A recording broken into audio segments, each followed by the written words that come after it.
Bien-aimés en notre Seigneur Jésus-Christ, chers téléspectateurs de la télévision Alléluia World TV, bienvenue sur cette émission, le thème de la semaine, l'une des émissions qui annonce la bonne nouvelle de Jésus-Christ. Oui, pour cette semaine, il y a un thème qui nous a été donné, qui est intitulé « Chrétien, pourquoi te laisses-tu aujourd'hui emporter par tout vent de doctrine ?» Ce thème est accompagné de deux textes. Le premier est un extrait du livre du prophète Ésaïe, chapitre 28, du verset 9 au verset 16. Le second texte est un extrait de l'épître de Paul aux Éphésiens, chapitre 4, du verset 9 au verset 15. Lorsque nous prenons le premier texte, on se rend compte que le prophète Élie s'adresse aux enfants. Le prophète Ésaïe s'adresse aux enfants d'Israël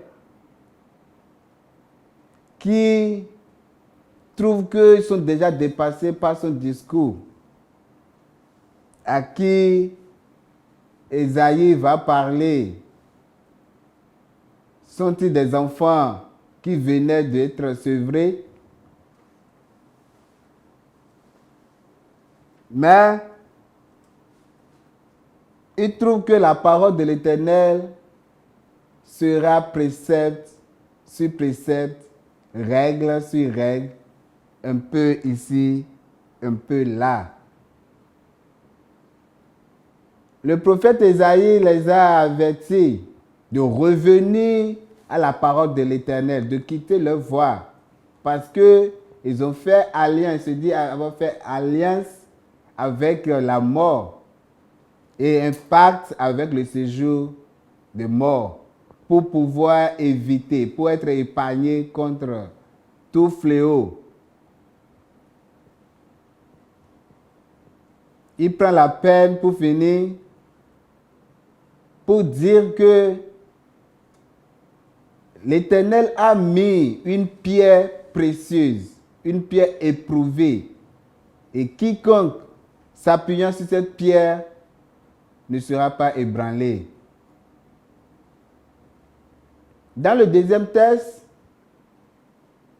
Saint Paul s'adresse aux Éphésiens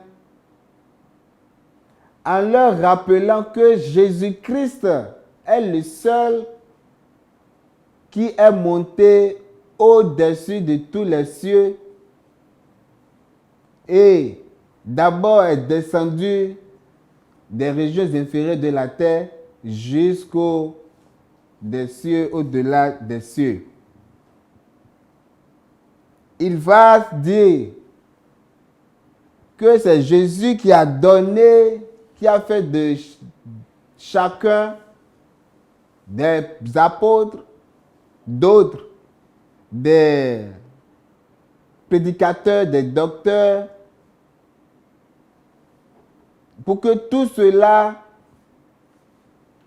soit pour l'édification de l'Église. Il va insister dans le chapitre 14 que ce n'est pas pour qu'on soit des enfants, d'aller, pour être menés de gauche à droite vers des doctrines autres que ce que Jésus-Christ nous a enseigné. Bien-aimés en notre Seigneur Jésus-Christ, si le thème nous est parvenu, c'est pour cause. Le constat aujourd'hui est que beaucoup de chrétiens pensent que la Bible seule, ce qui est dit dans la Bible seule ne suffit plus.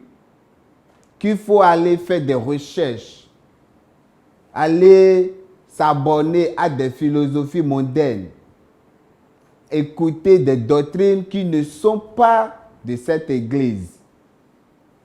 Or, Jésus avait pris la peine de nous signifier que tout ce qu'il nous a dit, tout ce qu'il a été écrit dans la Bible vient de Dieu.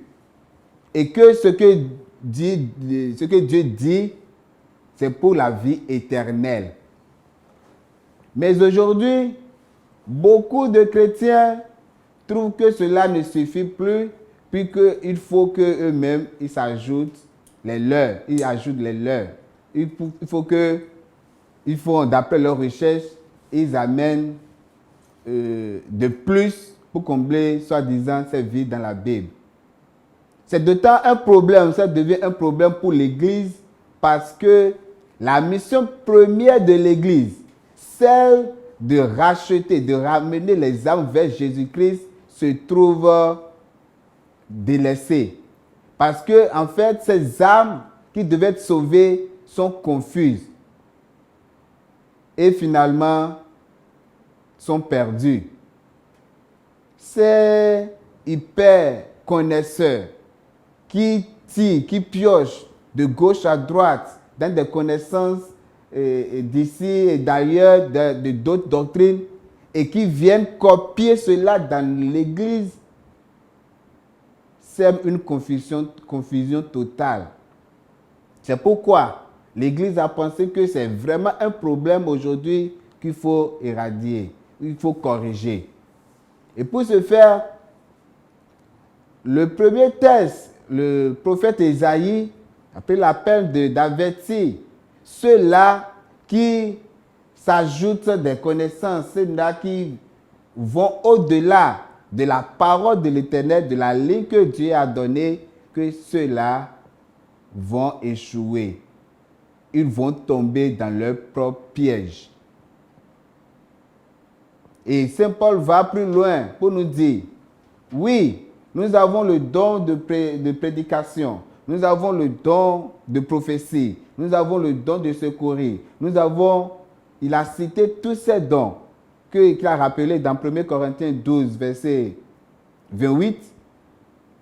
Il a même ordonné ces différents dons, mais tout cela, c'est pour édifier le corps de Jésus-Christ, le corps de Christ. C'est pour que nous croissions en Jésus-Christ et non pour être malmenés par d'autres courants philosophiques, par d'autres doctrines. Le verset 14 du deuxième texte explique cela clairement. Mais aujourd'hui, nous voyons ces connaisseurs qui font un début élogieux et on attend quelqu'un de mono, quelqu'un de l'OME. Ah, il est bon, il a la connaissance de Dieu, il a la parole, il fait ceci. Bref, pour un temps donné, on a ces éloges. Mais c'est comme le feu de la paille, ça ne dure pas. Et leurs fins sont vraiment misérables. Bien-aimés en notre Seigneur Jésus-Christ, il est important et très important pour que tous ceux qui se prennent pour chrétiens trouvent que la parole de Jésus-Christ en elle-même est suffisante pour le salut de notre âme. Dans l'Église, nous n'avons pas besoin d'aller faire ces recherches, d'aller au-delà de ce que la ligne tracée par Jésus-Christ, par la parole de l'Éternel. Nous n'avons nullement besoin de nous aborner à ces connaissances mondaines et venir les copier dans notre Église pour changer l'ordre des choses et surtout pour nous égarer, pour égarer les brebis du Seigneur à qui l'Église, à qui Dieu a confié, l'Église a confié pour les ramener vers Jésus-Christ. Je vais m'appuyer sur un saint exemple, celui de la devise de la télévision Alléluia World TV qui dit « Christ, notre lumière ». Effectivement, ça doit être le champ le miroir de tout chrétien, que seul Jésus-Christ est la lumière de tous les chrétiens. C'est à travers Jésus-Christ, à travers sa parole, à travers ses faits, que nous avons le devoir, nous avons la mission de ramener les âmes vers lui. Que nous allons travailler pour le salut de notre âme. Mais lorsque nous allons quitter cette lumière, nous allons quitter cette ligne tracée par Jésus-Christ et vouloir nous accaparer d'autres connaissances, d'autres savoirs, d'autres doctrines qui ne sont pas données dans l'Église, là, nous passons carrément à côté de la mission que Jésus-Christ nous a confiée. Bien-aimés à notre Seigneur Jésus-Christ, il faudra que tout le monde, que tout chrétien se dit aujourd'hui, que la parole de l'Éternel est la vie éternelle. C'est dans la parole du Seigneur qui est la vie éternelle. Autre connaissance, autre dit ou bien autre fait contraire à cette vérité ne sont pas bienvenus dans notre Église. Et toute personne, tous ces gens qui vont nous inviter à venir écouter, ne serait-ce que pour découvrir les noms dits de la Bible, pour découvrir, je ne sais pas comment qualifier, non. Disons simplement que Jésus-Christ est notre lumière et que nous avons, en tant que chrétiens, le devoir d'écouter uniquement, de marcher uniquement, de faire uniquement ce que la parole biblique nous enseigne.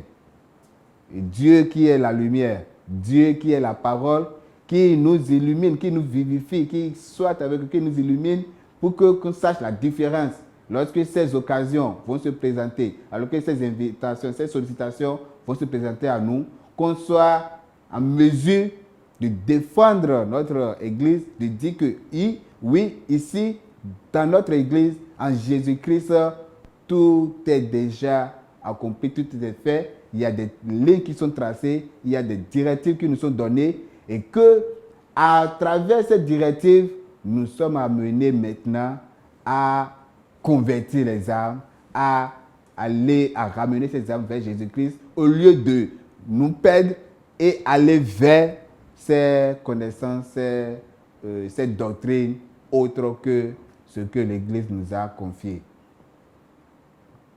Nous remercions pour votre attention et que le Seigneur nous soutienne dans sa parole.